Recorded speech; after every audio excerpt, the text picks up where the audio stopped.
इस वीडियो में हम सीखेंगे कि हम क्लास और आईडी के ज़रिए CSS स्टाइल्स किस तरह से अप्लाई कर सकते हैं।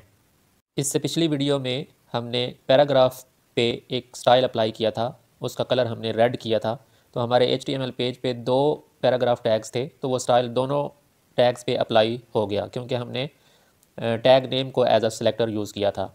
अब लेट्स से कि हम सिर्फ एक पैराग्राफ पे कोई स्टाइल अप्लाई करना चाहते हैं, तो उस केस में हम टैग नेम यूज़ नहीं करेंगे, बल्कि उस स्पेसिफिक पैराग्राफ को एक क्लास असाइन करेंगे और फिर उस क्लास को इस्तेमाल करते हुए हम उसको CSS स्टाइल ऐड करेंगे।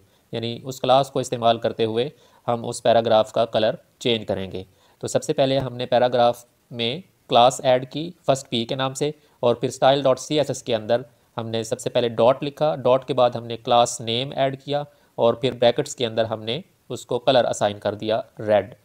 तो क्लास को as a tag name use करने के लिए हम क्लास से पहले डॉट ऐड करते हैं और फिर बाकी उसी तरह हम ब्रैकेट्स के अंदर CSS स्टाइल्स ऐड कर देते हैं। अब अगर आप ब्राउज़र को रिफ़्रेश करें तो आप देखेंगे कि जस्ट एक पैराग्राफ का कलर चेंज हुआ है जिसको हमने क्लास असाइन की थी और फिर उस क्लास के थ्रू हमने उसका कलर चेंज किया है। इसी तरह आईडी को इस्तेमाल करते हुए भी हम स्टाइल असाइन कर सकते हैं। तो एक एग्जांपल लेते हैं, हमने दूसरा जो पैराग्राफ है हमारा HTML पेज के अंदर, उसको हम एक आईडी असाइन कर देते हैं और इसको हमने आईडी असाइन की है सेकंड पी के नाम से। अब इस आईडी को इस्तेमाल करते हुए हम इस पैराग्राफ का कलर चेंज करते हैं। तो हम स्टाइल डॉट CSS के अंदर जाएंगे और स्टाइल डॉट CSS के अंदर हम लिखेंगे हैश, और हैश के बाद हमारी आईडी का नेम था सेकंड पी, वो हम टाइप करेंगे और फिर उसी तरह हम ब्रैकेट्स के अंदर इसका कलर चेंज कर देंगे। तो हमने सेकंड पैराग्राफ का कलर चेंज कर दिया है और इसको हमने कलर असाइन कर दिया है ऑरेंज।